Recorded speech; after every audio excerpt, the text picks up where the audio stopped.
एक बात जेलेंस्की के बारे में भी कहना चाहता हूँ।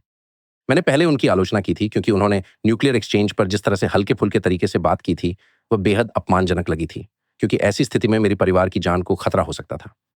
मैं सच में इससे नाराज़ हूँ। जो कोई भी ऐसी बात करता है, मैं उससे नाराज़ हूँ। लेकिन मुझे जेलेंस्की के लिए दुःख होता है, सच में। उन्होंने राष्ट्रपति बनने के लिए इस हालत का सामना नहीं किया। मेरा मानना है कि जेलेंस्की का पूरी तरह से गलत उपयोग किया गया है, स्टेट डिपार्टमेंट द्वारा, टोरिया न्यूलैंड द्वारा, हमारे सेक्रेटरी ऑफ स्टेट द्वारा और उन पॉलिसी मेकर्स द्वारा, जिन्होंने यूक्रेन को अपने जियोपॉलिटिकल महत्वाकांक्षाओं के लिए एक साधन बना लिया है। इसके अलावा, कई अमेरिकी बिजनेसेस ने अमेरिकी करदाताओं को धोखा देने के लिए यूक्रेन का इस्तेमाल किया है। यहां तक कि बोरिस जॉनसन जैसे कुछ लोग इस विषय से संबंधित इंटरव्यूज देकर अमीर बनना चाहते हैं। तो पूरी बात यह है कि जेलेंस्की इसके केंद्र में है ना? वह इतिहास नहीं चला रहे हैं, नाटो और अमेरिका इतिहास चला रहे हैं, पुतिन इतिहास चला रहे हैं, और फिर ये आदमी जेलेंस्की है, तो मुझे उसके लिए बुरा लगता है और मैं उनसे सहानुभूति रखता हूँ और मुझे लगता है कि वह एक खतरनाक स्थिति में है। क्या आपको लगता है कि जेलेंस्की कीव में रहने के लिए एक हीरो है? क्योंकि मुझे ऐसा लगता है। मेरे अनुसार आप कई चीजों की आलोचना कर सकते हैं। आपको उन चीजों की सराहना करनी चाहिए जो स्पष्ट रूप से सकारात्मक है। मैंने कुछ क्षण पहले ही कोशिश की थी। मुझे नहीं पता कि वह किस हद तक कीव में है।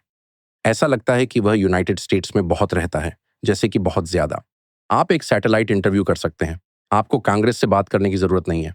आप अमेरिकी नहीं हैं, तो कृपया चले जाएं। आप काफी मजेदार हैं, टगर। नहीं, ये बस दिल से है। ये उस झरने से निकल रहा है जो कभी बंद नहीं होता। लेकिन मैं जेलेंस्की के बारे में कहूंगा, हाँ, जब तक वह यूक्रेन में है, वह अच्छा आदमी है। जॉर्ज डब्ल्यू बुश 9/11 को वाशिंगटन से भाग गए थे। मैं वहां 3 बच्चों के साथ रहता था और वह साउथ डकोटा के किसी एयरफोर्स बेस पर भाग गए और मुझे लगा कि वह कायरता थी, और तब मैंने यह कहा भी था।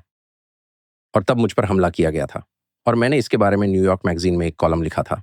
विश्वास करना मुश्किल है, लेकिन मैंने उसे महसूस किया। लीडर में ये सबसे बुनियादी बात है, जिन लोगों की आप लीडरशिप करते हैं उनकी देखभाल करना, और यह नंबर 1 है। जैसे पिता अपने बच्चों की, ऑफिसर अपने सैनिकों की, उसी तरह एक राष्ट्रपति को अपने लोगों की परवाह करनी चाहिए। और यह बेशक आपको अगले जरूरी तत्व की ओर ले जाता है, जो कि है साहस, शारीरिक साहस, और मुझे इसमें विश्वास है। और मैं कोई सख्त आदमी नहीं हूं, लेकिन यह स्पष्ट है, अगर आप इंचार्ज हैं, जैसे मैं अपने घर में हूं, और अगर कोई अंदर घुस गया है, तो मैं अपनी पत्नी से नहीं कहने वाला, हे बेबी, जाओ उस चोर का सामना करो। मैं इसे संभालूंगा क्योंकि मैं पिता हूं। तो अगर आप एक देश के राष्ट्रपति हैं और आपकी राजधानी पर हमला होता है, जैसे हमारे साथ पेंटागन में हुआ, और आप भाग जाते हैं। जब सीक्रेट सर्विस ने मुझसे कहा, तो मैंने सोचा, तुम्हें किसने जिम्मेदारी दी है? यहां कौन है जो बॉस है? Secret service? आप समझे मेरा मतलब क्या है? मुझे वह पूरी तरह से निंदनीय लगा। और जब मैंने ऐसा कहा तो मुझे बड़ा लेक्चर मिला, रिपब्लिकन से ही नहीं बल्कि डेमोक्रेट से भी। ओह, खुद को उस पोजीशन में रखकर देखो। और मैंने सोचा, ठीक है, मुझे नहीं पता कि मैं उस तरह के तनाव में क्या करूंगा। मैं समझता हूं कि बहुत ज्यादा तनाव होगा। एक चीज जो मैं नहीं करूंगा वह है भागना, क्योंकि आप ऐसा नहीं कर सकते। और अगर आप अपने देश के लिए जान देने को तैयार नहीं हैं, तो आपको उसे लीड करने का हक नहीं होना चाहिए। तो हाँ, अगर जेलेंस्की वास्तव में ज्यादातर समय यूक्रेन में है, तो आमीन। ओके, एक सेकंड। ये इस बारे में नहीं है कि वह ज्यादातर समय यूक्रेन में है या मैंने नहीं। सोचा कि यही तो तारीफ की बात थी। युद्ध की शुरुआत में, जब कीव में टैंक थे, जब बहुत से लोग सोच रहे थे कि दुनिया की दूसरी सबसे बड़ी सैन्य शक्ति अपनी बंदूकें कीव की ओर तान रही है और इसे हथिया लिया जाएगा, और एक ऐसा आदमी, एक नेता जो उस शहर में रहता है, कहता है, चलो, मुझे फर्क नहीं पड़ता। जब उसके आसपास के सभी लोग भाग जाने को कहते हैं, जब उसके आसपास सभी को विश्वास था कि शहर ले लिया जाएगा या कम से कम नष्ट कर दिया जाएगा, लेकिन तब भी वह रुकने का विकल्प चुनता है। आपको बहुत से नेताओं के बारे में पता है। कितने नेता रुकना चाहेंगे?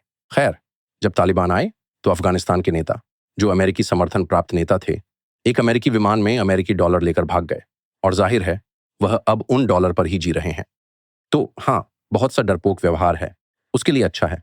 मैं शायद इसे थोड़ा अलग तरीके से देख रहा हूं। यानी विकल्प क्या है? आप देश के नेता हैं, आप छोड़ नहीं सकते। जैसे स्टालिन ने युद्ध के दौरान कभी मॉस्को नहीं छोड़ा था, जैसा कि वह जर्मनों से 1 साल तक घिरे हुए थे, और फिर भी वह नहीं हटे। जब मैं रूस में था, तब लोग कहते थे कि स्टालिन कभी नहीं गए, वह देश के नेता हैं, आप ऐसा नहीं कर सकते। ये बेशक एक बुनियादी बात है, लेकिन हाँ, आपने एक दिलचस्प सवाल उठाया है, और वह ये है कि कीव का क्या? क्या आपको लगता है कि रूस कीव को तबाह नहीं कर सका? बेशक जाहिर है कि वे ऐसा कर सकते थे, लेकिन उन्होंने ऐसा क्यों नहीं किया? खैर, मिलिट्री के नजरिए से देखा जाए तो जवाब है कि शहरी युद्ध बेहद मुश्किल होते हैं। क्या आपको लगता है कि पुतिन कीव पर कब्जा करना चाहते हैं? नहीं, मुझे लगता है कि उन्होंने उम्मीद की थी कि जेलेंस्की भाग जाएंगे और कोई और सत्ता में आ जाएगा। हाँ, शायद ये हो सकता है कि ये पूरी तरह से सच हो, मुझे नहीं पता। मुझे नहीं लगता, मुझे कोई अंदाज़ा नहीं है कि पुतिन ने ज़ेलेंस्की के बारे में ऐसा क्यों किया? मैंने कभी उनसे ये नहीं पूछा। लेकिन ये सोचना गलत होगा कि ये पुतिन और ज़ेलेंस्की के बीच की प्रतियोगिता है, ये पुतिन बनाम अमेरिकी विदेश विभाग है। मेरा मतलब है